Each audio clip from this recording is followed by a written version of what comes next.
Aloha! What's up, Penn Nation? You're now tuned into yet another edition of BJPenn.com Radio, the fighter's voice. As always, I'm your host, Jay Kinch. Pleasure to be here with you each and every week. This is episode 94.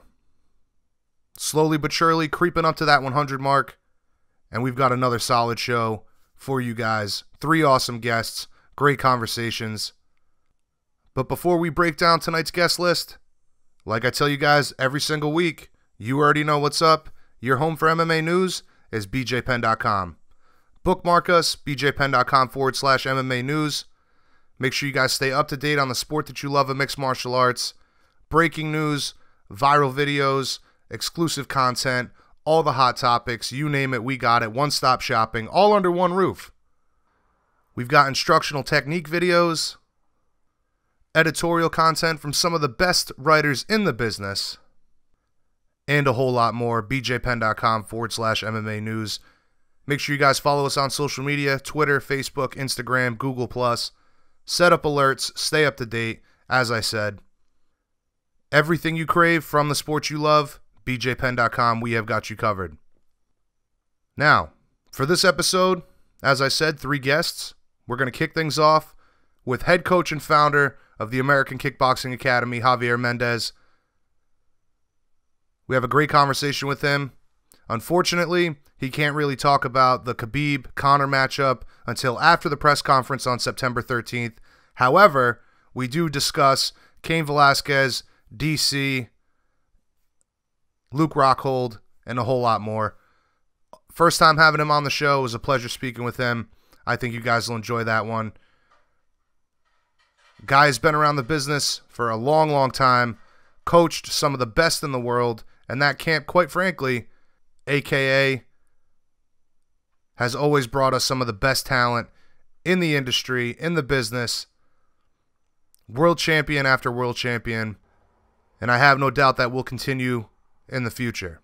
Coming up after Javier, we're joined by our good friend, number 12 ranked light heavyweight in the UFC. Finally got a big fight on arguably the biggest card of the year, possibly the biggest card ever. UFC 229. Of course, I'm talking about the Devastator himself, Dominick Reyes. He's gotten matched up with OSP. He called out OSP after his last fight. Wasn't looking too good there for a while. He was online tweeting,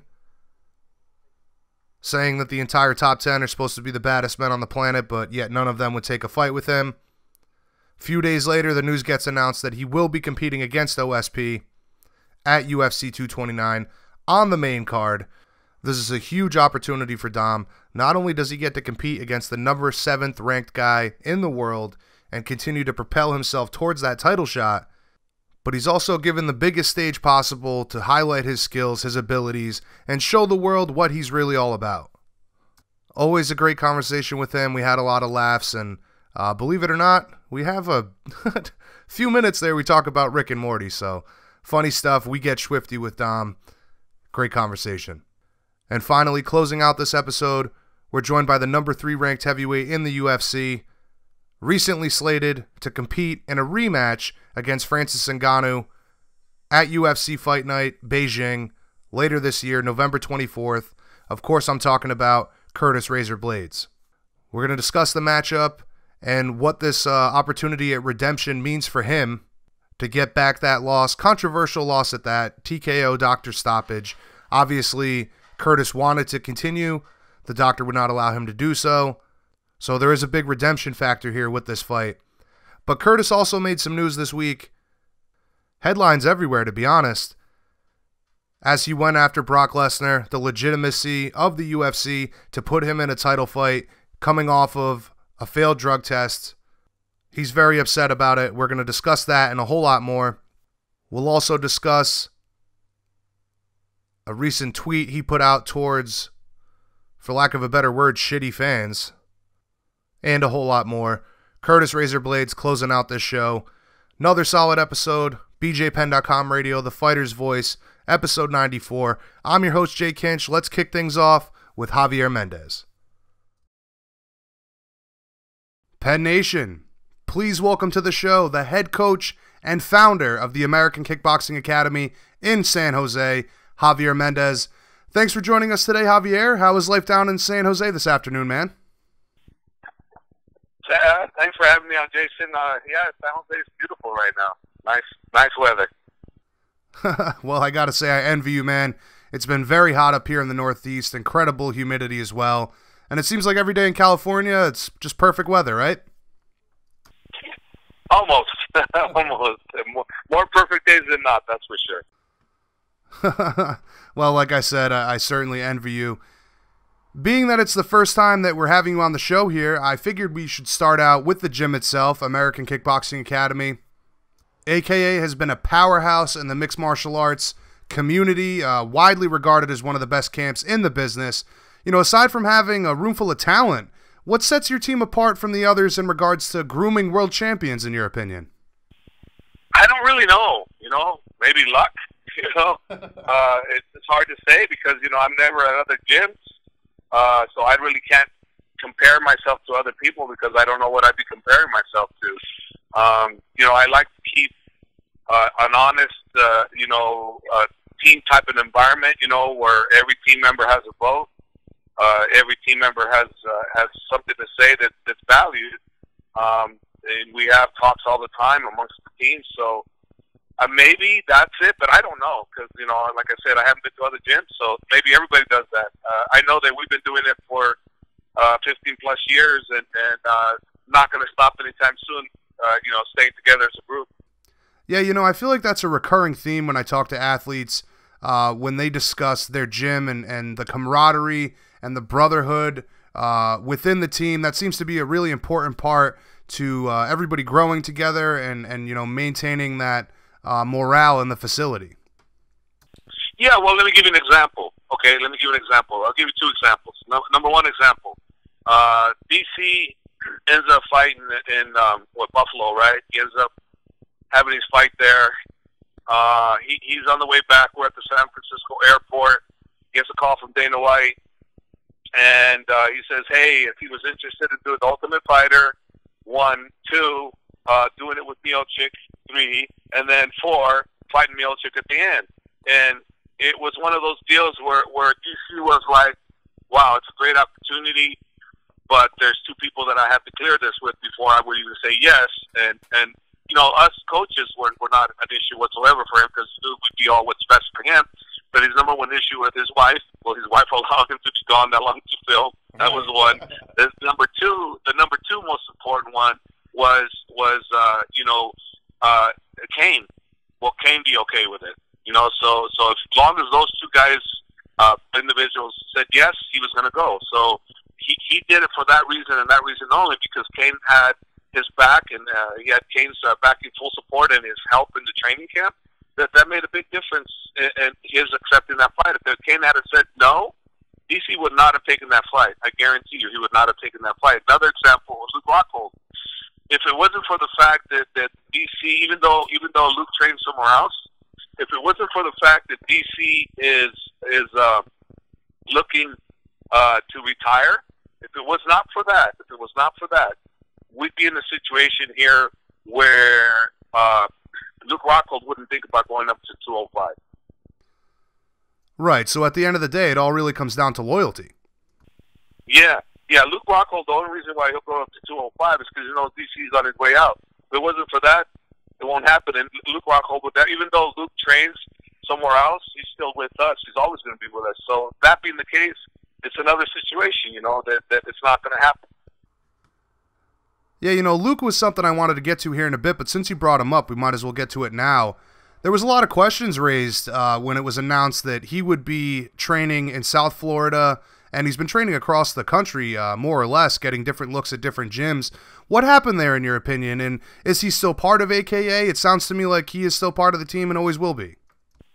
Yeah, Luke Rockhold's my boy. I love that kid. He'll always be with me, no matter where he goes, no matter who he trains with, and he's always welcome with me. He always has my attention whenever he needs it, and he's here now. He's here for another week. I've been training him, and, I don't expect it to stop. If he feels, okay, Knox is going to go back to Florida or wherever he wants to go, I'm a big, giant Luke supporter. I'm going to support Luke in any way he needs me to support him. There was times in my life as a coach where, you know, I needed someone to come to my rescue, not knowing it. And you know who comes to my rescue? Luke Rockhold. You know, so who am I to all of a sudden decide, well, you don't train with me, so you're no longer part of me? No, bullshit. He's part of my heart forever. Right. And you know, no matter what he does. He's my boy. He's my boy, always will be my boy. I look at all the guys that I personally get involved with, like Luke Rockhold, they're all my guys. You know, King Mo, same thing. King Mo is with the American Top Team. Do you think I care less for King Mo and want him to be less successful? No, King Mo is my boy always. BJ, your own BJ, same thing. Right. BJ's my boy. It doesn't matter. I trained BJ, started him out for a little over 2 years, you know, and you think that all of a sudden I'm not BJ's guy? Hell yeah, BJ's my boy for life. That's the way I am with my guys. I will always be that way. You know, because you know, it's not, this is, things change, you know, people's lives change, people's priorities change, you know, and you have to, if you really are a true friend and you really have a great relationship with your guys, then you will love them no matter where they go. Right, and I think that only lends itself to the relationship that you have with these guys, you know, not getting in their way, in their journey of mixed martial arts, being a martial artist, striving towards their goals as an athlete. So obviously, I certainly commend you for that greatly. But staying with Luke here for a moment, this rematch with Chris Weidman, are you expecting a similar result? Or could Luke even be possibly more dominant than he was in the first fight? You know, that's a great matchup. You know, it's a rematch that was good the first time out, and I think that Chris was somewhat surprised by Luke. I think, you know, I'm not sure, but I think he was surprised by Luke, so he's going to come out a better version of himself. You know, and Luke himself is reinventing himself all the time, and he has a lot of more confidence going into this fight. You know, we'll see what happens, but to me, it's always one of those situations, you know, where whoever screws up first, the other ones, they're both such great fighters that one's going to take it and ride it to the end, you know. So my only thought process on this is that we have more options than Chris does. Right. You know, so that the margin of errors is less for us. For Chris, there's more margin of errors on his part. So we have less to be concerned, you know, as far as screwing up, you know. So on that edge, I give it to us. So am I favoring Luke? Absolutely. You know, what will happen? Who knows? You know, but I favor Luke, 100%. Now, does a win in New York, does that solidify Luke for the next crack at the title, in your opinion? Based on how close everything is, based on the fact he was a champion, and based on Chris is a champion, and they both won. They're on well, they both lost their last fights, right? Or am I wrong? Chris won his last fight. No, Chris won his last fight. Chris won his last fight. Yeah, I think that a fight over Chris does warrant a title shot, because they're both, either one of them warrants a title shot. But you know, we'll see what happens, right? Because you and I can say whatever we want. The UFC is the boss, so they decide who's going to fight for the title, who's not going to fight for the title. But I would think, logically speaking, that they're definitely in the running. For sure, for sure. Now, getting back to what we were discussing before, so forgive me, you know, jumping around it here in my notes a bit. But in regards to the team, obviously the coaching staff is critical. But one of the biggest aspects to any great team is the talent level of your training partners, and AKA has been the home of so many great athletes, guys and gals across the board. Too many to name them all, quite frankly. However, on the flip side of that, many have been critical of the team about injuries over the years. Is that just the nature of the sport, in your opinion? Yeah, it is the nature of the sport. You know, there's a lot of injuries involved in the sport. It's not something that we have mastered yet, but I'll tell you what, it is something that we've gotten better at. You know, ever since this has been going on, even before the Dana called us the Stone Age, which I still love that name, aka Stone Age. I think it's awesome. You know, I think also too, when Dana made that speech, I think it was just frustration, because so many fights before that were main events were being pulled out due to injuries, and you know, this is still a relatively new sport, and we're still learning. And I'll tell you, before that even happened, I was still trying to figure out, how do we save us from getting injured all the damn time? Why are we getting injured? This and that.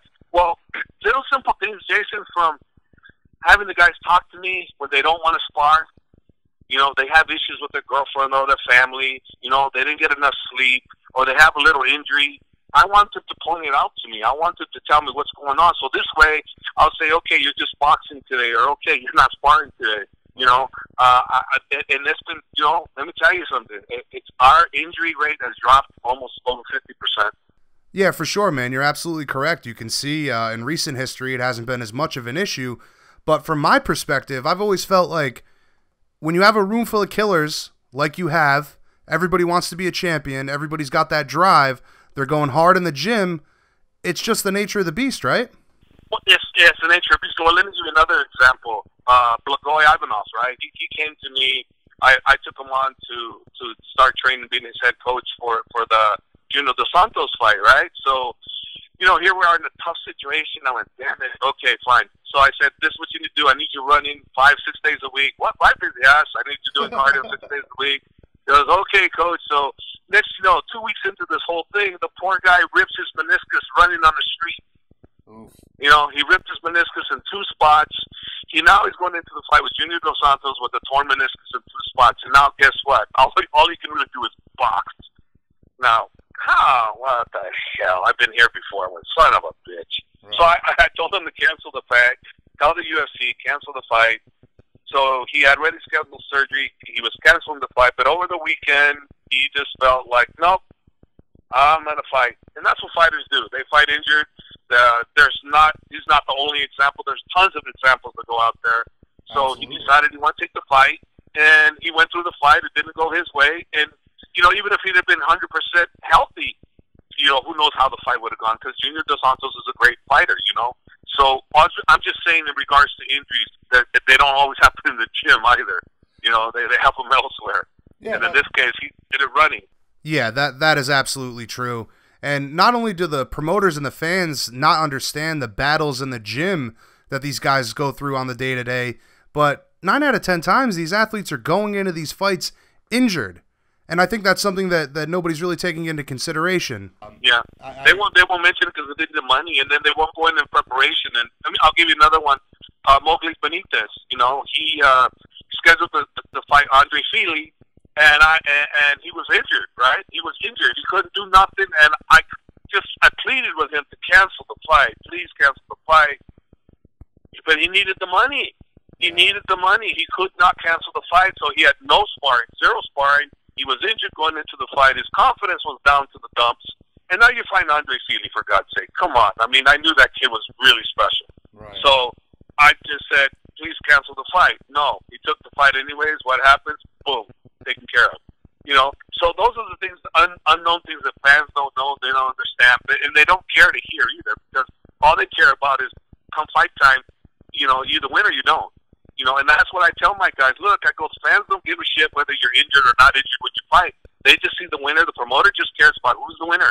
They're not going to make excuses and go, oh, well, he was injured, so, you know, let's give him another shot. No, you win, you lose. Simple as that. You know, it's an unforgiving sport, and anybody that has delusions thinking that, oh, well, you know, throw a great performance, this and that, and if you lose, it's still okay. Well, you know what? It might be okay a few times, but you have too many losses, then it's not okay. Absolutely, man. That's one of the brutal truths of this sport. You're only as good as your last performance, and unbeknownst to the majority of the fans, you know, had they been privy to some of the stuff that these guys go through, they might not be so quick to judge next time, and maybe be a little more understanding about their performance on the night of the fight. So again, I agree with you there 100%. But moving on from there, I know we can't discuss Khabib and Conor just yet. We're waiting for that September 13th press conference.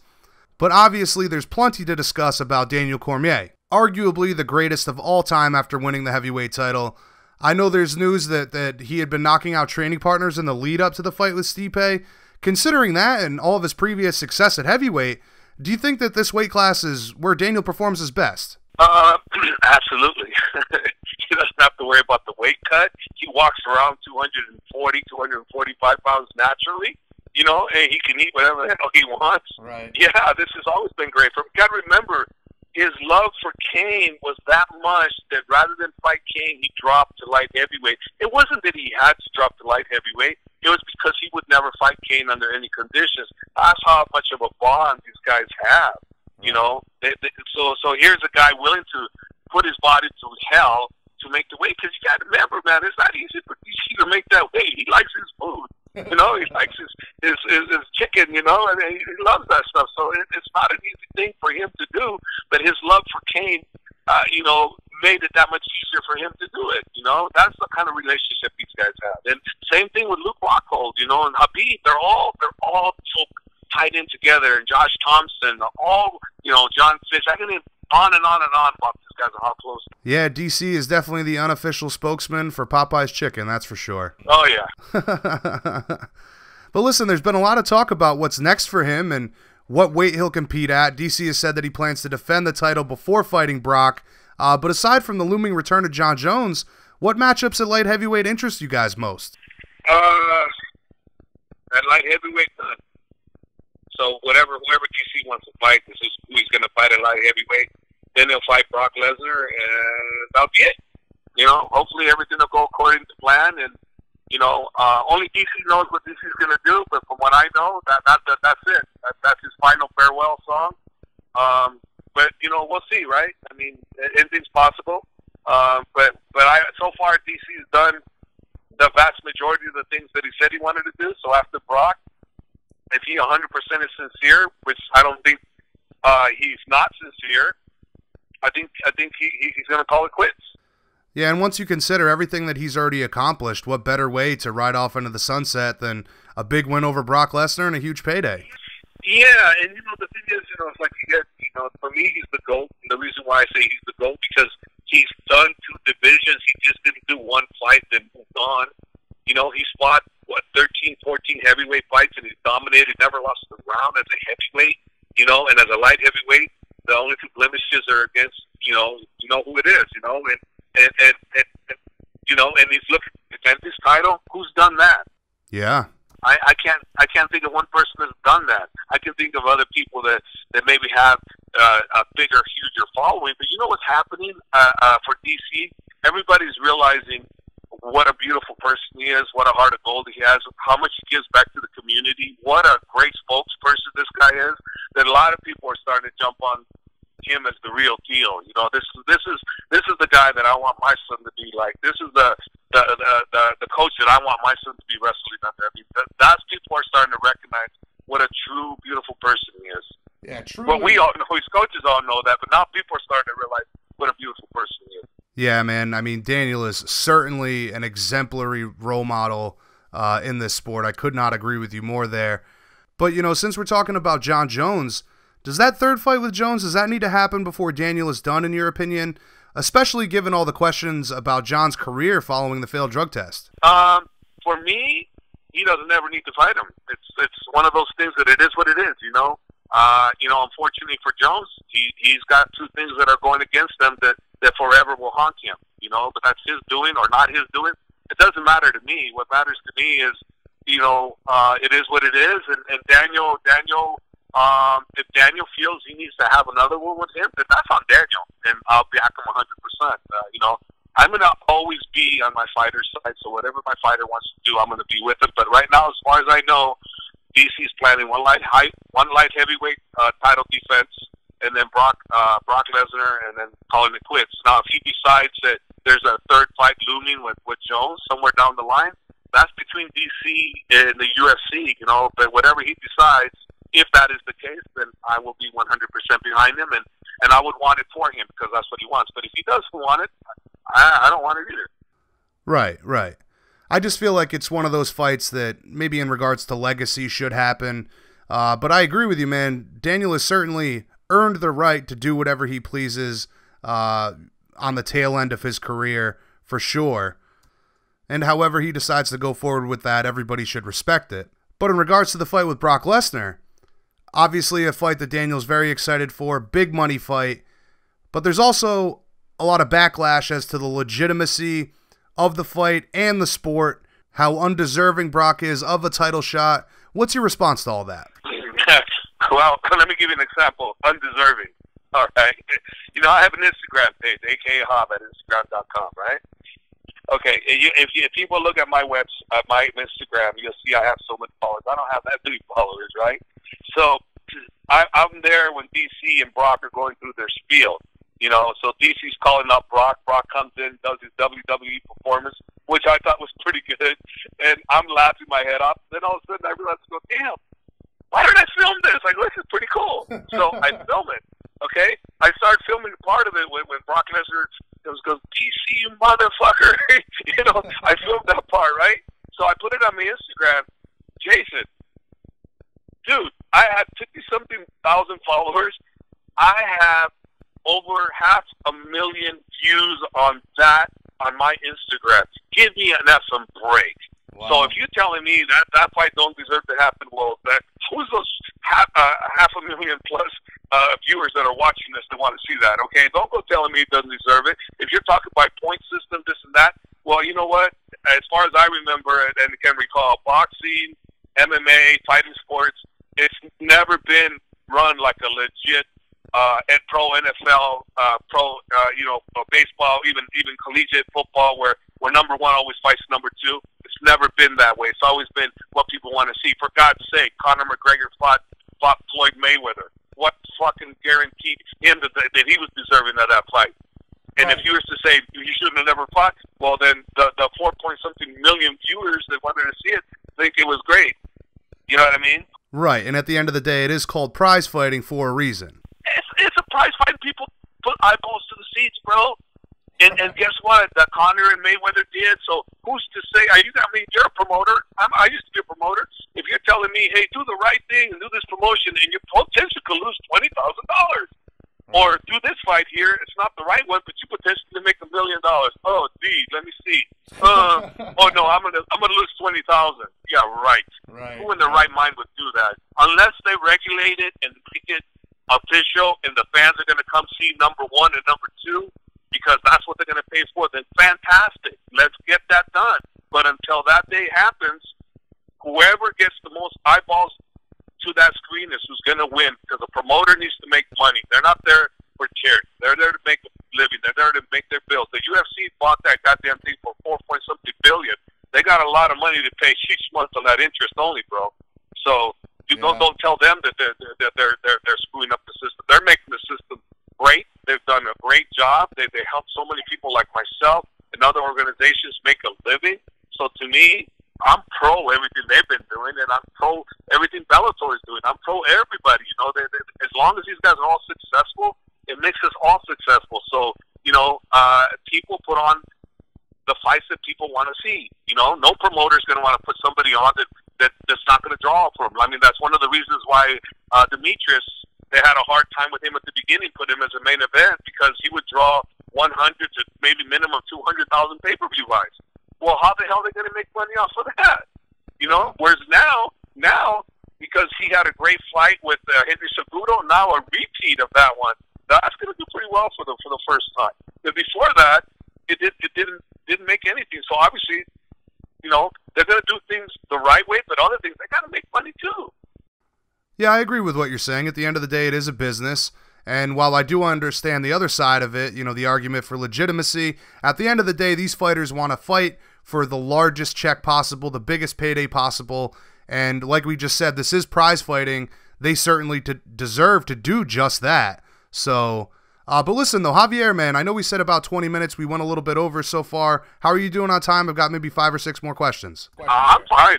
No, I'm fine. You can keep talking away up there. Now, staying with Brock here for a moment, obviously he's got a lot of controversy surrounding him in regards to his failed drug test. He's just re-entered the USADA testing pool. I know that's going to take some time, but I'm wondering how likely do you think it is that this fight maybe gets done end of year, beginning 2019? Do you think it is likely going to happen at the beginning of the year? I expect early 2019, yeah, because I look at DC.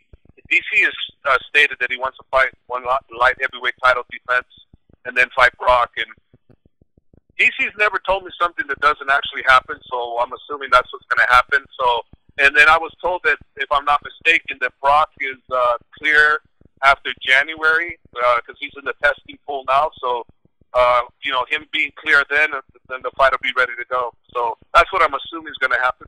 Right, yeah, that's my mistake. It would only make sense that after he completes the testing pool is when he's eligible to fight, so it would have to be early 2019, January, etc. But speaking of heavyweights, man, I've obviously got to ask about Cain Velasquez. We talked about him a bit here. Everybody wants to know if he's coming back. We've seen him at the WWE Performance Institute, training there. We've seen him at some WWE events. Does he come back to fighting, in your opinion, or will he make the transition over to professional wrestling? No, he's looking to fight. It's just a matter of his manager getting the deal done for him. He's been looking to fight. He's been healthy the whole year. He's been healthy and he wants to fight. So we'll see what management and organizations do to get that to happen. But he's not retired by any means. He's never said he's retired. He's just waiting for a deal. Is he in the that gym makes often? sense for them. What's that? Is he in the gym often? He was in the gym quite a bit, helping Daniel. Now he comes in every so often. He has a lot of things to do. He loves his family. He spends a lot of time with his son and his wife, So he's always been a family man. Every time people talk to me, they don't fully understand what a great family man this guy is and what his family means to him. They mean everything to him. So, if he doesn't have a fight, he'll come in, stay sharp, this and that. But if there's no fight coming around, he'll spend that time, quality time with his family. And that's the way he will always be. Yeah, that seems to be a recurring theme with a lot of your guys, right? They're family men at heart. They like to be around their kids, and overall, just great guys. Yeah. The majority of them. Right. Now, in your opinion, not only does Cain plan to compete again, but he still has that passion for mixed martial arts, based on what you see? Yeah. He will compete again. It's just a matter of when the deals get done. Okay, cool. And one last heavyweight I wanted to discuss would be Justin Willis. I've had the pleasure of speaking with him several times now. I think he has an amazing story, a lot of talent. I'm wondering if you can give us your thoughts on Justin, and do you think he has championship potential? Justin, as an athlete, is an incredible athlete, former football player, extremely athletic, just fast, hits hard, kicks hard. He's got the right mindset. He knows how to talk up the talk. He knows how to create controversy. He's got all the ingredients of someone you want to watch succeed, and then all the ingredients of somebody you might want to root against. It all depends on how you view his views, but he's a great fighter, and you'll be hearing more about him because he will be in the talks, as a top guy soon, very soon, because he's 3-0 in the UFC, and I'm sure his competition is going to get tougher, and he's going to prevail. He's a winner, and I've always thought that about him from the get-go, and he's here now, and eventually people will be talking more about him because they'll have no other choice but to talk about him because he's that good. Right. And, just to stay with the story that he has, if he can continue to build on this momentum and this success, we could really see him emerge as a big role model, just like DC. Well, he's, one of the things he's always done is he's a foster child, and he's a big advocate for helping other kids that are in that same situation. He's got a great heart for it, and feeling for those kids that are going through that system, because he was in that system, and he's had a lot of problems in that system, and he wants to give a helping hand to the kids that were stuck in the same situation as him. So for those kids that are out there looking for a helping hand or just some great words of advice, I would contact him on his Instagram, and I'm pretty darn sure he's going to respond to them in a very positive light and give them great information and insight because he's been through it. He's been through all of that. He's been through the one parent to another parent. He's been through the issues, and he's been through a lot. And through all that, he never gave up on himself. So he's one of those kids that people can aspire to be and look up upon and go, wow, he can do it, I can do it too. And that's exactly what he is. He's a success story. Yeah, man, I have friends that have grown up in that foster care situation, and they've talked about how difficult it is to get out of that and really accomplish your dreams and be successful in life. And, Justin really is an example of being able to do just that, and it truly is an inspirational story. But listen, man, we've gone about 10 minutes over, and I do greatly appreciate your time. But before we wrap things up, I wanted to hear from you who we should keep our eyes on from the team, from AKA, the up-and-comers, the prospects that really haven't made it big yet that we definitely need to keep our eyes on going forward? Well, there's quite a few, to be honest with you. I got quite a few. The one I call Juggernaut, I call him Juggernaut. James, he's a heavyweight. He's a great prospect. Kyle Cormier, he's a Division I All-American, from Oklahoma. He's another one. His other buddy, Kyle Driscoll, who's coming up. He's a fantastic. Daniel Allen, brand new, no one's heard about, going to be a champion. Mark Climaco, I have another kid named Salim from Tajikistan that's going to make some waves. And, all my Russian guys, like Umar, who's fighting tonight in the PFL, people are going to love this kid. He's the next big thing from Dagestan. He's a 135er. Expect him to be in the UFC sometime soon, and I really don't see that kid get beat. He's going to be just like Habib. He's an amazing kid. And like I said, I might have forgotten Romero Cotton, another one, a three-division champion from Division II college. So, three-time national champion. He's 3-0. He's doing great. And also I got another kid that needs some work, but he's going to be actually big. Is Fernando Gonzalez. He's had a screw up, but I believe in him so much that he's going to do great. Man, there's just so much. I can keep going and on and on and on. I have a lot. Yeah, I believe it, man. Under your tutelage and the tutelage of all of your great coaching staff, I have no doubt that there will be plenty more champions and greats to come out of the American Kickboxing Academy in the future. But again, Javier, I can't thank you enough for the time. I do greatly appreciate it. It's been an awesome conversation. Hopefully we can catch up after the press conference on September 13th and discuss the Khabib and Conor matchup. But before we let you go, man, the floor is yours. Please plug the gym, any of your social media, whatever you'd like. The floor is yours, my friend. Yeah, no problem. Yeah, anybody wants, AKA not just, for fighters, everybody thinks we're a fighting gym, but, 95% of our clientele is a family, children, and people just conditioning self-defense. That's the mass majority of what we're all about. But people always think we're a fighting gym just because we're famous for that. But no, that's not what keeps the doors open, and that's not what the majority of our students are. Majority of our students are students. They're not fighters. So that's the one thing to plug, because we need to change that image from being the whatever gym. Nobody wants to go to a gym where they think they're going to get beat up. A lot of people think that about my gym. It's like, no, that's the total opposite. We're professionals. That's the last thing we want is a student to get in there and get punched or kicked. No, it's about safety. Safety number one. Competition's different, but only less than 5% come into my gym for that. Yeah, man, at the end of the day, it absolutely is all about the martial way and teaching people to be confident and comfortable in their own skin. But yeah, man, that is one of those things, right? I mean, you have so many killers and great fighters coming out of your gym that must kind of put people off in the beginning, like, hey, I don't want to go in there and have to spar DC or Khabib Nurmagomedov.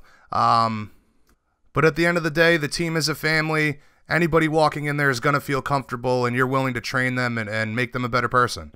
Yeah, this is a family gym, bro. The biggest majority of what we have is kids. We have a lot of kids. Kids are our magic number, man. They're the ones that the future. The martial artists of the future are kids. For sure. The children are the future, man. But listen, again, it's been a great conversation. I can't thank you enough, and hopefully we can catch up again soon. I'd like to do this again soon if possible. Yeah, sure.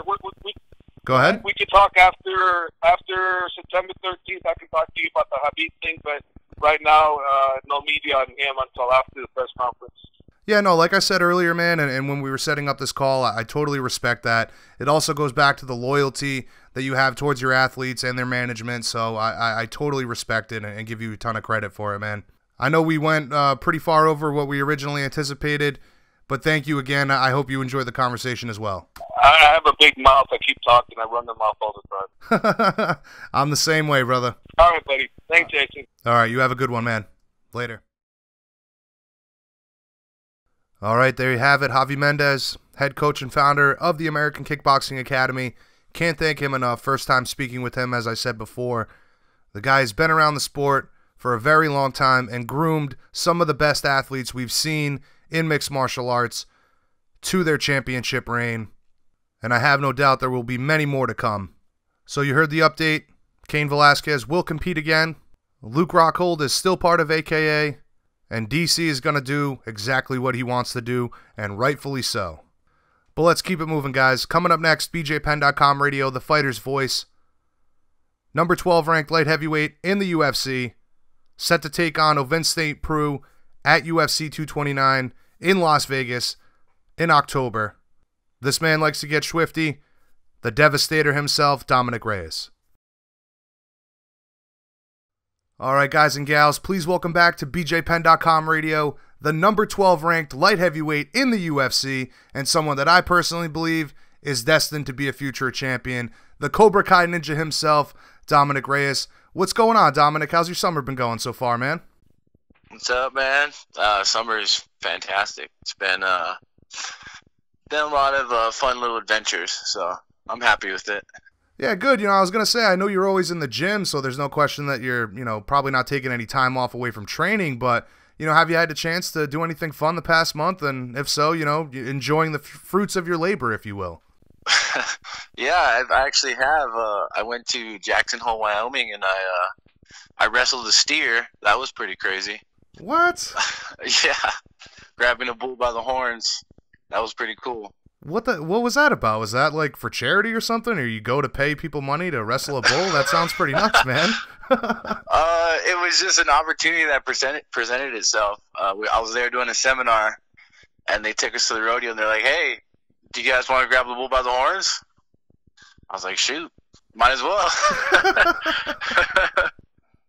It was super intense, crazy adrenaline rush. Those rodeo guys are tough dudes, man. A lot of respect for them all the way around. How big was the bull? It was a steer, so it was like 600 pounds. Okay. Wow. Tremendous, man. So I got to ask, who won? Oh, we got him. We got him down, and then I won. Wow. So you were literally... If I can take down a bull, I should be able to take down a man pretty easily. Yeah, I'd say anybody in the world, my friend. You take down a bull, you're taking down anybody. But literally, you have been, this summer, you have been literally grabbing the bull by the horns. Literally. Wow. Yes. Tremendous, tremendous. Well, one thing is sure, my friend. Not only are you out there having a great time, but you got your wish, and the fight was made official earlier this month. You will be competing against Ovince St. Preux at UFC 229 on October 6th. This matchup was one that you were campaigning for. What was your initial reaction to the news and that this fight actually got booked? So my reaction was, yes! I got the fight I wanted against the guy I wanted. An even better card than I thought, too. I'm on the McGregor card. There's no other light heavies on the card. I'm in the featured fight spot right now. Couldn't ask for anything better. I'm super excited. Like, people are like, "Oh, are you nervous? It's a big fight, blah, blah, blah." I'm not nervous at all. Like, that's so, like, everything's lined up so nicely, and I'm so excited for it. Like, I know I'm a young gun on this card, I'm not a big name or whatever, but after this fight, that's all going to change. I'm sure of it. Absolutely, man. This is the huge opportunity that you've been looking for, and it sounds to me like not only are you confident going into this, but you're really going to relish this moment. Oh, yeah. Come on, man. Right, how can you not? It's Red Penny night. Now, listen, that was something I wanted to get to here in a bit, obviously being on this huge card, but based on what you know from your management, was this fight pretty easy to make? Was there much negotiation on OSP's end from what you know? It seemed like it was pretty easy to make. He got married, so he was kind of slow playing things. Okay. But as soon as they offered us, it only took a couple of days for the other side to accept. So good. It was pretty seamless. I'm very happy with it. He's a hell of a competitor. We all know this, but it's my time now. Now, you had been tweeting late last month, and it didn't really look good at that point. Right? You were calling out the division, for claiming to be the baddest dudes on the planet. You pretty much named everybody ahead of you. Was there any other matchups that were close to getting done? No. nothing. Wow. Yeah, that's crazy, huh? Wow, so nobody wants to fight with the Devastator. Ovince does, and I thank him, and I'm very excited for this opportunity. But yeah, nobody else.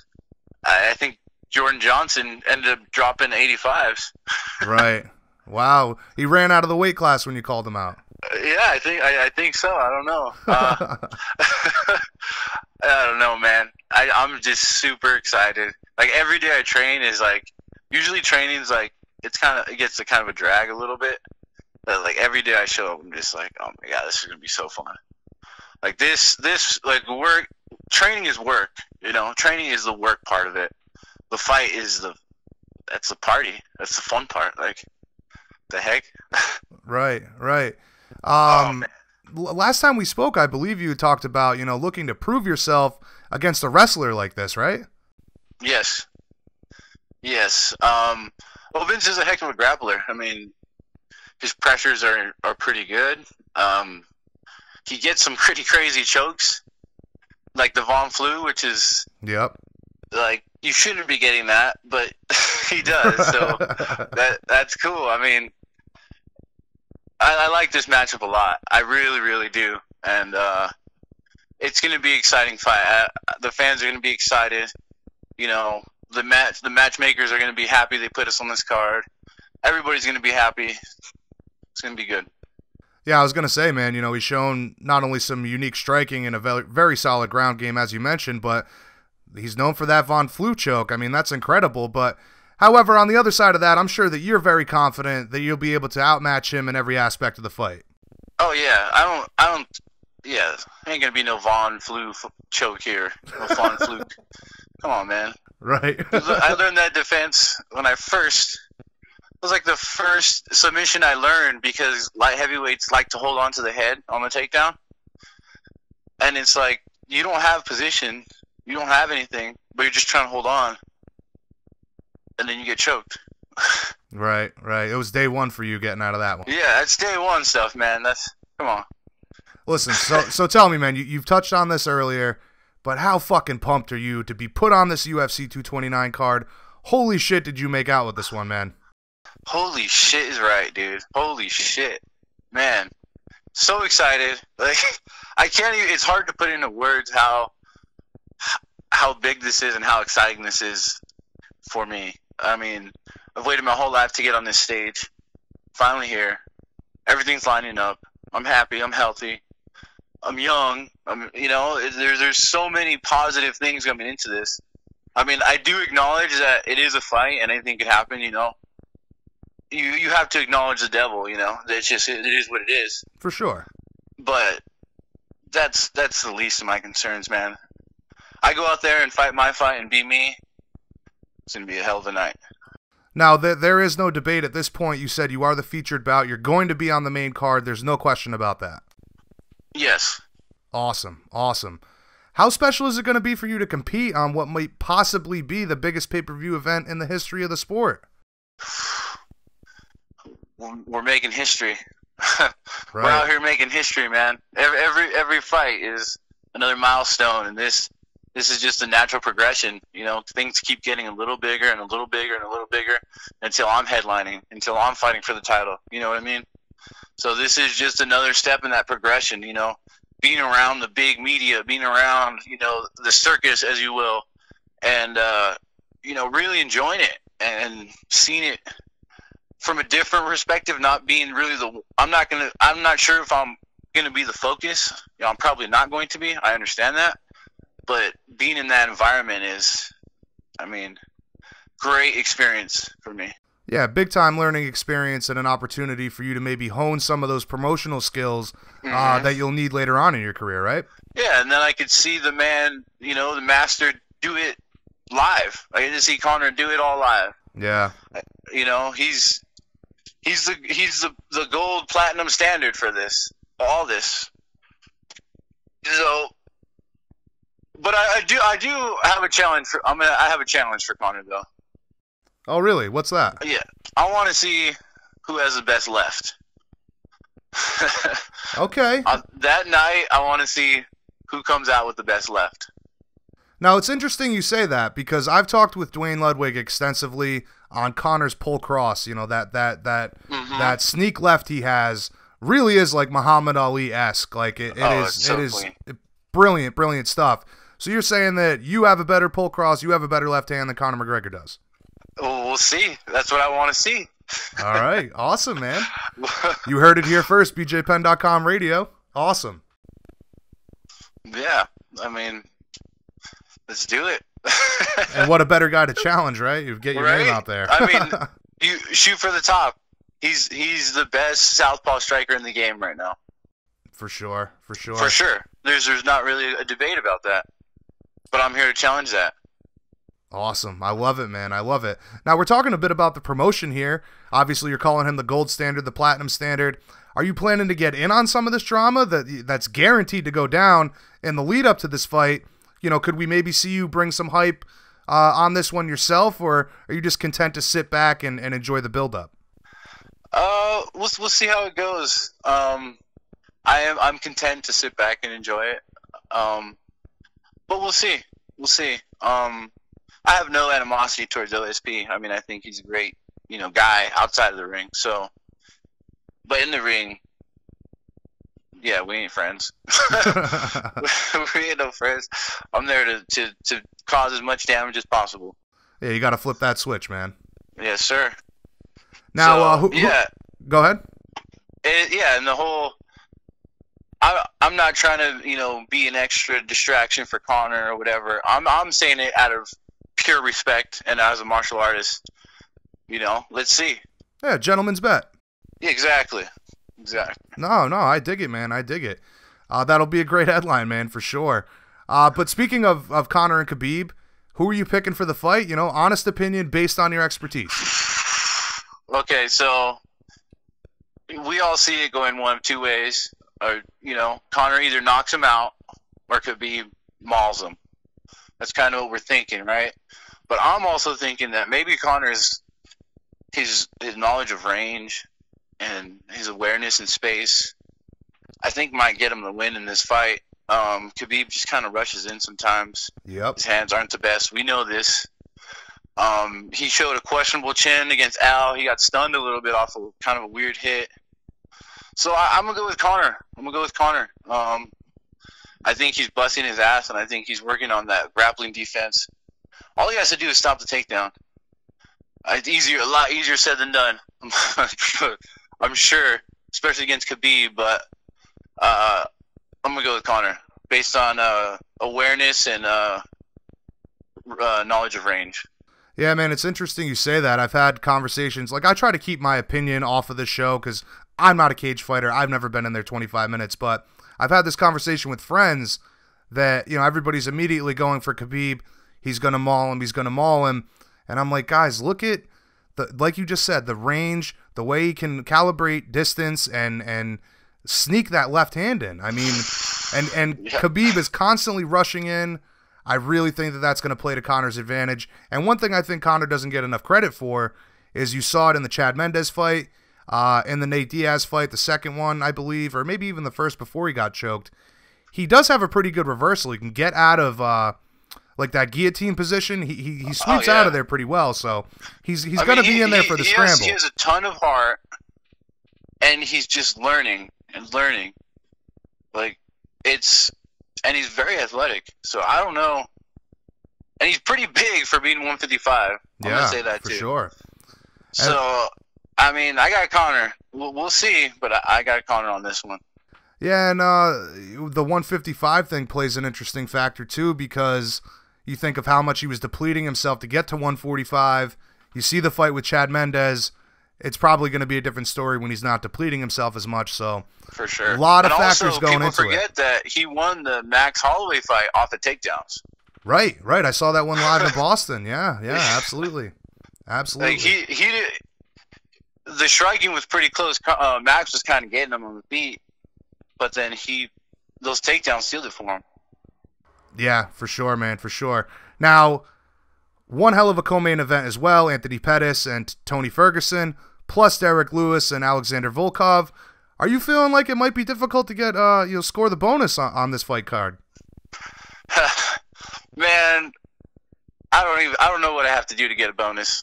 I didn't get a bonus last fight. I thought that was pretty bonus worthy. Yeah, definitely. 218 was cool. I got the only submission on the whole card, so I don't know. We'll see. But I have a pretty good chance. We throw hands, man. We're big dudes, and those light heavyweight knockouts, you know, are jarring, and they jar you when you see it. You're like, ooh, damn. So hopefully there's enough ooh to get me a bonus. Yeah, and either way, there's no ifs, ands, or buts about it. OSP comes to fight, so that lends itself to your style as well. Heck yeah. I mean, it's an awesome matchup, dude. Like, yeah. OSP fights. He's a fighter, and he fights. I love that. That's how I am. I love fighting. I don't like going in there and just looking at each other or wrestling and grappling. You know, people didn't show up to watch a wrestling match. Yeah, no, I know you plan to go out there and put a show on for the fans and continue to climb the ranks towards the belt, but without looking past OSP, what should be next for you after the win, and do you plan on calling anybody out? Oh, yeah, I haven't even really thought about that. Right, for taking me, so like, much, yes, so much of this is focused on the moment. I completely understand. Yeah, it's just like enjoy it to the fullest. You know, it's red panty night. Enjoy all that it has to offer. Fight my fight. You know, God willing, come out on top, and then we go from there. Yeah, but the sky's the limit from there, man. I'm hoping, you know, maybe top 5. You know, top 10 at least, and then yeah, we'll see what happens. Yeah, There's man. a lot of guys coming up now. You know, the light heavyweight division's looking a lot healthier, so that's cool. Yeah, it's like the old guard's kind of passing and the new guard's coming up right now. Mm-hmm. Yep. And like you said, man, a perfect opportunity to really start this ascent towards the top. You know, get ignition on the rocket ship and start flying up there, man. So Absolutely. But Absolutely. By the way, man, before we wrap this thing up, I saw on your social media you're a pretty big Rick and Morty fan, huh? Oh, yes. Huge. What's your favorite episode, and have you heard the entire Terry Flap song? My Terry Flaps. Have you heard the whole version? Oh, shoot. I haven't heard the whole version, but I'll send it to I'll send it to you when we wrap this up. Yes, please. My favorite episode. Shoot, man, there's so many. The one I forgot what it's called, but they go to like the giant world. It's like Morty is like doing the adventure this time, and then like the whole time Rick's like, "This sucks." Da da da. They're like in a fantasy world. Yeah, You remember that one? Yeah, Like, yeah. The jelly bean guy ends up being like this monster. Right. Yeah, and that was pretty funny. Yeah, that that took such a crazy turn. Yeah, creepy dude in the bathroom, right? Yeah. And then he's like a hero to like the town. It's like ridiculous. It's like things aren't always what they appear, what they seem, you know? Yeah, I love that it pushes the limits, and I don't know if you've seen any like behind the scenes stuff, but like the interdimensional cable episodes, that's almost like all improv that they animate to, and that's why it's so friggin' hilarious. I knew that, and the interdimensional cable is freaking hilarious. Right. I need my personal space. Like my personal space. I'm Anson My Eyes Johnson, and I'm here with, oh god, funny shit, very funny shit. Anson My Eyes Johnson. Oh yeah. What's the chances we get a wubba lubba dub dub on the mic after you beat OSP? You might get a ooh wee. I don't know. Maybe let's get Swifty. That's what I might say after. Awesome, man. Let's get Swifty, Vegas, yeah. I'd love to see it. I would love to see it. Well, listen, man, you've been more than generous with your time, as always. Greatly appreciated, and another awesome conversation with you. In conclusion, my friend, when you visualize this fight playing out, what do you see, and how does the victory come, in your opinion? Victory comes by my hand raised. I'm looking for a finish. I'm always looking for a finish. So, first round, I don't know. Maybe second or third finish. I don't know what it's going to be, but I plan on finishing hand raised. Okay, fair enough, man.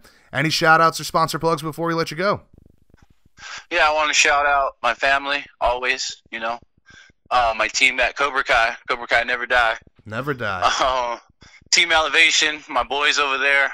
Fucking, excuse my language, I'm sorry. Nah, dude, we swore a bunch on the show already. What are you talking about? Yeah, we did, you're right. Fucking the homies, for sure. Curtis and all the homies over there. Monteleon, my management team. World Gym, High Desert. Dr. Stein Chiropractic. Dr. McWhorter. And all my friends and family and fans. Love you guys. Awesome, man. Yeah, I'm going to speak with Curtis around 6:30 Eastern, so very excited for him and what he's got coming up as well. Yeah. Your team's taking over, man. I know. we're all growing up together. It's pretty cool. It is. It's awesome to see. Awesome to see. All right, man. Looking forward to October 6th.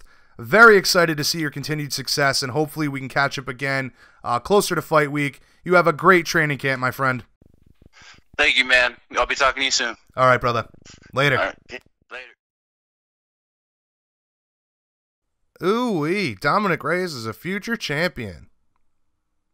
If you disagree, I think you're crazy. Tremendous talent, great coaching staff behind him, great fight IQ, very funny and likable. True superstar potential, in my opinion. If he gets this win at UFC 229, we should expect much bigger and better things from Dominick Reyes in 2019. More likely than not, a title shot is inevitable next year sometime. And what an interesting challenge to Conor McGregor. Says he has a better left hand than Conor. Once this news breaks, I hope that Conor gets to see it. And maybe we do get to see a gentleman's bet between these two guys. But let's keep it moving like we always do. BJPenn.com radio, the fighter's voice. Coming up next, the number 3 ranked heavyweight in the UFC, set to face Francis Ngannou in Beijing, November 24th. The man himself, Curtis Razor Blaydes.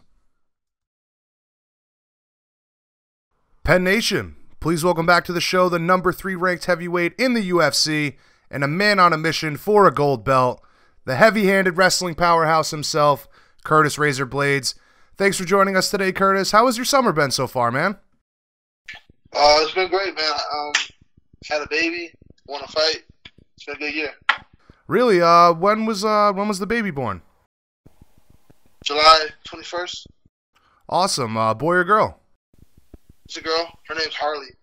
Cool, man. Healthy, happy? Healthy, happy. Getting bigger every day. Beautiful, beautiful.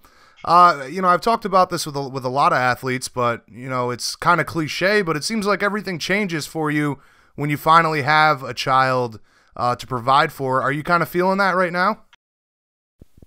But yeah, the biggest thing is just motivation to get more money, Yeah. Right. It takes money. So I just got to get the most I can get out of my career. And having a baby just adds fuel to the fire.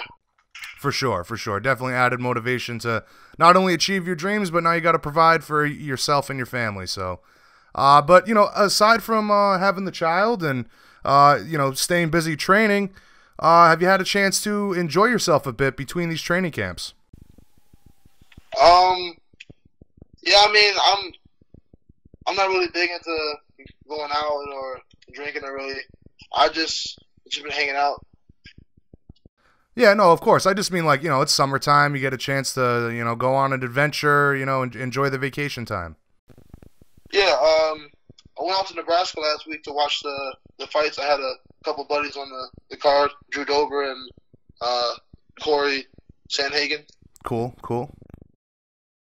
Very good, very good. So, obviously, man, the big news for you right now, aside from having a baby, of course, is this announcement of the rematch against Francis Ngannou on November 24th rather, in Beijing. Considering that you've been campaigning hard for this title shot, are you happy with this matchup? Yeah, it was the best consolation prize out there. Obviously, because Derek Lewis and Volkov, they already matched up and already fought out Stipe, and he didn't respond to that. So this was the only option, really. I'm just happy to get another fight in this year, whoever the opponent was. Yeah, and if anything, it's a chance to erase the only loss on your record, a controversial loss at that. Well, no, yeah, redemption has always been on my mind, but always in the back of my mind. Yeah, I knew it would happen eventually. This was inevitable. I knew we'd both be around long enough, and I knew I would continue to get better, and I feel like he hasn't. He hasn't gotten much better since the last we fought. Right, so you personally, and I think that's been proven in your performances, but you've evolved and he's kind of stayed stagnant. Yeah, that's how I feel. Now, you mentioned Derek Lewis. Obviously, everybody knows you've been calling out Stipe, but, was this the only matchup that the UFC was offering you at this point, or was this the only fight that you were really willing to take, aside from that title bout, or maybe the fight with Derek Lewis? No, I was offered Volkov for Moscow, but I had a knee injury I was still getting over at the time. I didn't feel like I would be physically able to complete a fight camp the way I wanted to, so I turned that one down. That was the only offer, and I really didn't want that one. I wanted a guy ranked higher than me. I wanted Stipe, so I tried to make that happen. It didn't happen, and I ended up winning Ngannou, who's ranked below me, but there is a redemption factor. Yeah, big time. And, man, honestly, there's no need to rush back into things, especially if you've got an injury. If time and others, the path of others has proven anything, it's that you should really take care of those nagging injuries so that your performances after the fact are even better. So I agree with you there, man. As I just mentioned, though, the loss to Francis was a doctor stoppage, controversial to say the least. You wanted to continue, and who knows what the outcome may have been if you were allowed to. But what kind of adjustments are you making, if any, to ensure that you get the victory this time around? Biggest adjustment I'll be made is footwork. My footwork is leaps and bounds above what it was when we fought, and I just think that'll be the biggest difference. That'll be what makes my takedowns easier. And after I get one takedown, that leads to two, and two leads to four, and it's like avalanche effect. Once I get the first one, it's pretty much over. And I know with my improved footwork, that'll be easy to do. Right, it's compounding interest, right? Right, okay. Now, what do you make of all this talk about his ego? His coaches have commented on it. Dana White has been pretty harsh towards him, especially after the fight with Derek. Do you think that he might be believing in his own hype a bit too much, or is everyone just making a big deal about one bad performance? Honestly, in my own opinion, I do believe he may have had an ego. I think even after the loss to Stipe, I think he was able to get by for so long with just being a one-punch, heavy-handed type of guy. And then when he got a little bit of adversity, he wasn't able to meet the challenge. And I think he's unwilling to change. I don't see his grappling getting much better. I don't see his conditioning getting much better. And I believe he's going to continue to rely on his one-punch power because he has an ego. He believes in his one-punch power that much. Yeah, and I mean, that kind of goes back to ways to win here, right? I mean, at the end of the day, all he really has is the knockout, whereas you have multiple ways to win this fight. Exactly. And that makes me the more – it gives me a lot more options to win. When you have options, it's just easier. When you have to do one thing and then you're not able to do it, you get frustrated and you start to over commit, and that just leads to mistakes. For sure, man. More paths to victory only increases your chances to get there. But, speaking of which, talking about the Derek and Francis fight, what did you make of that? It was bizarre. They're both almost the same guy. Heavy, one-punch power, not the best grappling, not the best conditioning. So I thought they would both go out there and take each other's heads off in the first round. It was weird to see them both be hesitant. I don't know. I'm not in their heads or in their corners. I don't know what was going on. Right. But it both just looked really hesitant and almost afraid, I guess. I don't want to be disrespectful and say they're scared of each other, but that's what it looked from the outside in. Yeah, like way too much mutual respect on both sides. Yeah. Well, give us your thoughts on competing in China, man. You know, are you excited to go compete there in Asia, or is this kind of travel just more of a pain in the ass for you, honestly? I mean, it's a little bit of both, because being a bigger guy, anything over 2 hours kind of hurts the knees, you know? Right. It is a bit of an adventure. I never dreamed about going to Beijing or going to Asia in general, so this is just like a pleasant surprise. And I'm just going to make the best of it. There may be a language barrier. We'll figure that out. But I'm excited to go out there and walk around and enjoy the culture. So you are kind of embracing the adventure element of all this. I mean, you have to. There's nothing I can do about it. So right. Well. Very true. Now, has the UFC made any promises about you fighting for the title next after you beat Francis? I know you said that you aren't getting your hopes up anymore, right? No, exactly. I'm not getting my hopes up. They haven't made any promises or any type of guarantees like that, and I don't expect them to. I'm just going to go out there and do my job, collect my paycheck, and then whoever they give me next, do the same. Yeah, and at the end of the day, as the wins rack up, you eventually become undeniable for that title, right? Eventually. That's really my ultimate game plan. Like, if I keep winning, they can't deny me. So, this is what it is. Yep, absolutely. It is what it is, my friend. Now, you've made some headlines this week after you made some comments towards Brock Lesnar and the legitimacy of the UFC giving him a title shot. I think the vast majority of people would agree with you on that. However, you know, the business side of the game favors big money fights, unfortunately. Either way, you know, the era of the sport that we're in definitely does not favor those hard-working up-and-comers like yourself, man. Yeah. At one point, the sport was based off a meritocracy, like who you beat, how you beat them, all that. But it's not about that no more. And I've realized that, and I'm not going to harp against it no more. It's just, it is what it is. I'm an adult, and I can accept things I have no control over. Right. You have to just kind of admit that. But at the same time, it's frustrating, right, man? I mean, you're number 3 in the world.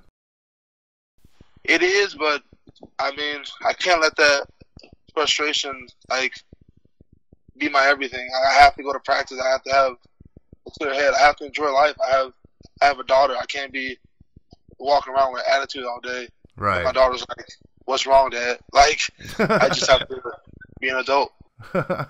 What's wrong, Dad? Brock Lesnar's an asshole. He's on steroids. Exactly.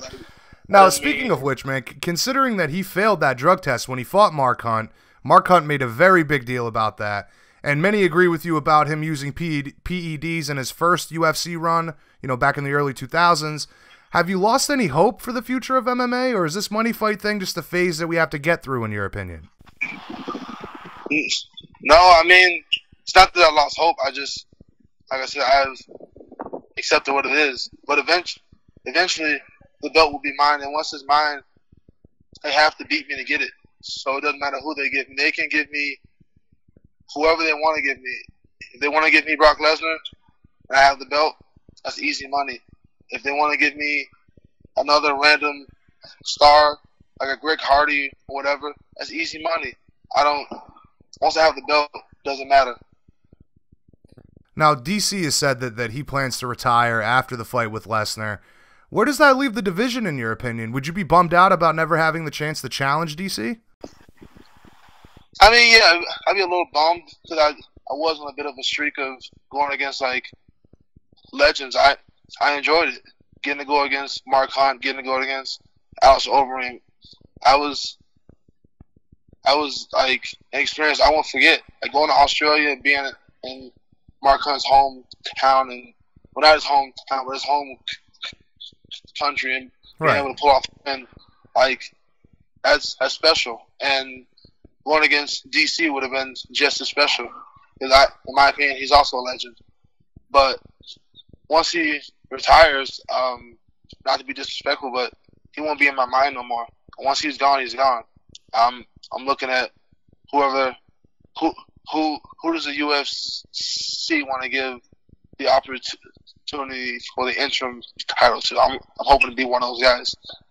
For sure, man. It'd be a absolute no-brainer for you to be in that conversation and in that fight, for that matter. But changing gears here briefly, man. You recently tweeted about the fans not giving a shit about the health and well-being of you guys and, just craving bloodshed. You'd mentioned not being able to read to your kids after, later on in life, and that, they aren't really sympathetic towards that. Correct me if I'm wrong, man, but it seems like you've been doing some deep thinking about, being involved in this sport. I mean, no, I'm going to be here. Like, this is the best way for me to improve the future of my daughter. Right. Like, the world revolves around money, and if I have more of it, I can make her life better, and this is the best way for me to do that. I won't get this money being a police officer or being a teacher or being whatever. Like, this is the best way. So I'm going to be here until my skills deteriorate. But there's nothing wrong with me. Just, these are my opinions. I point them out. It's like if a police officer points out something he feels is bad about his department, doesn't mean he don't want to be a police officer. It just means he feels whatever he pointed out needs to be fixed. And that's all I'm saying. Like, and I need to that statement. I should have prefaced it with the casual fan. I know there's a lot of fans who are educated. They understand the dangers that we are putting our bodies through in order to provide them with an entertaining bout. But then there's a demographic of fans who they don't give a shit. They don't, and not at all. I don't think that makes me evil for pointing it out. Like, if you don't agree, you don't agree. But that's my opinion. No, absolutely, and I don't want you to take it the wrong way. Like I'm saying, because you no, pointed it's that not out. you. I mean, like you, the collective you. Right. If there are people out there who don't agree with me, then you don't have to agree with me. That's the beauty of being an American. You can have your own opinion.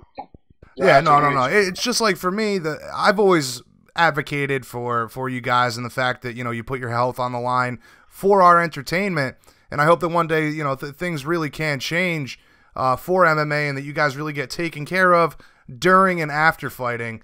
But that being said, what would be the number one thing you'd like to see change if you were given a choice? I mean, changing. I don't know if this is would help health-wise. I don't know. This is a combat sport, so health is always going to be on the line. I just wish that a lot more fans were a lot more appreciative. Like, this isn't. And that's the problem with tossing in guys like Brock Lesnar or guys like Bill Brooks. It lends to the idea that this sport is not that hard. Like, anyone can do it. Anyone can just jump in there and put up a good fight. It's not. These are highly skilled badasses that can really hurt normal people. And this is when they're going in there. When I'm going in there, going against another highly skilled 250-pound dude. Like, if I choose to wrestle to preserve my body for future fights and longevity and just being healthy after my career's over, I don't feel like people should hate on this so much. Like, I'm winning. It should be on my opponent to stop my wrestling.